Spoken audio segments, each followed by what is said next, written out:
Hello fellow model railroaders, welcome to part 2 of the MPRR custom build, and this is the custom LNG tender I'm building in CN.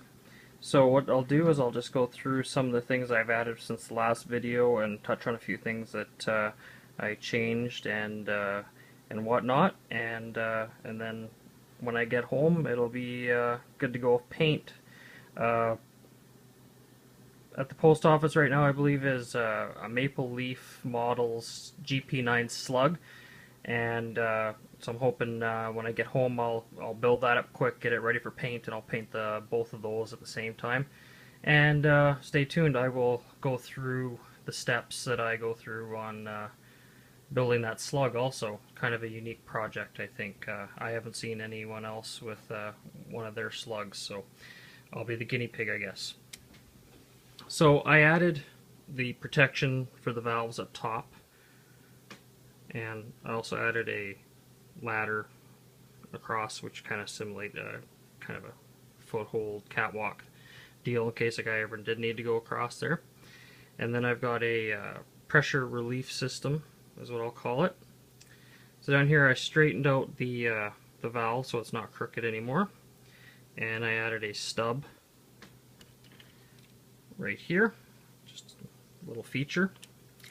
So on the end, I remember I said I was going to go underneath the catwalk and the ladder, so I did, but I wasn't quite able to get it completely level, just a lack of room. So what I did was I went on a bit of an angle, which doesn't really bother me too much, because in the real world, well, if they had to do it that way, they would.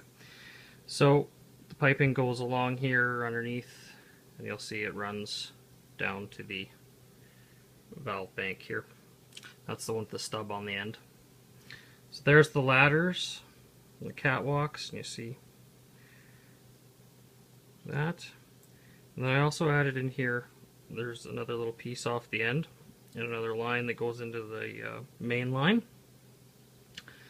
So I'm not going to add right now the lines that go from the manifold unit on each side. One will go to the front, one will go to the back, and to feed the locomotives. I'm going to add that after.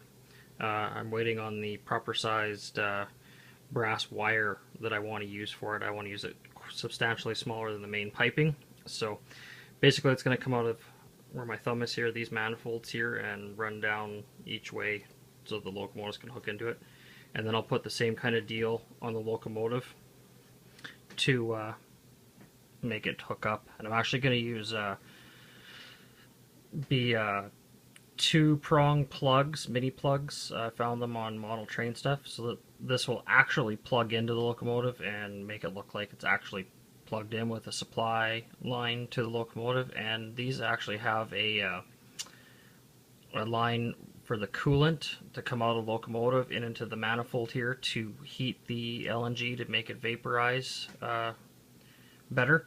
So there'd be basically two lines to each locomotive, one to feed and then one to bring the coolant. Sorry, there's going to be 4 lines. Wow, I need some sleep. Anyways, it'd be 4 lines, a feed in return for the natural gas and a feed in return for the coolant. So anyways, that's my build. I hope you guys enjoy it. I know the lighting isn't great, but that's just what happens in my kitchen. So anyways, have a good day, and I'll talk to you guys when I get back from work.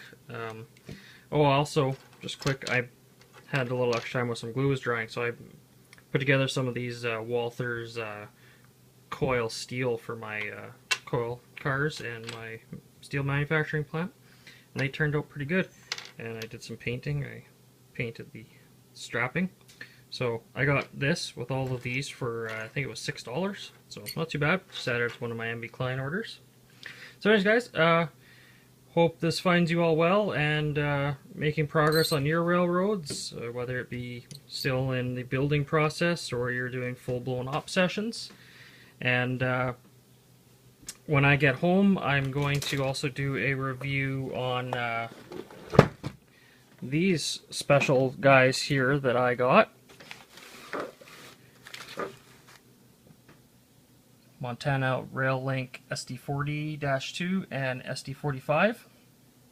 These are just the old Athearn Blue Box. They're powered, and I'm either going to put DCC in them myself or send them away to get tsunami and sound put in, or I'm going to just make the SD40 a dummy unit. I really want to put sound in the SD45 because they sound, SD45 I think has a really unique sound, so I would like to put sound in it, but if it just isn't going to work out, then these will be dummies.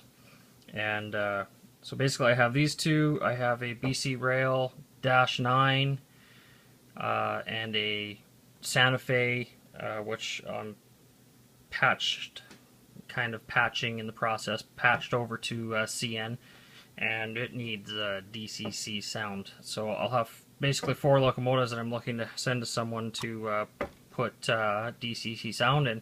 If anyone has any ideas of who a good place is to go, if you've used them before, let me know. I'd appreciate it, because right now I don't know really where to send them to get it done, and I don't really have the time, and I don't really have the skill to do these old locomotives. I'm not real good with the soldering iron and electrical stuff. So anyways, guys, hope it finds you well, and happy model railroading, and I'll talk to you when I get back. Bye, guys.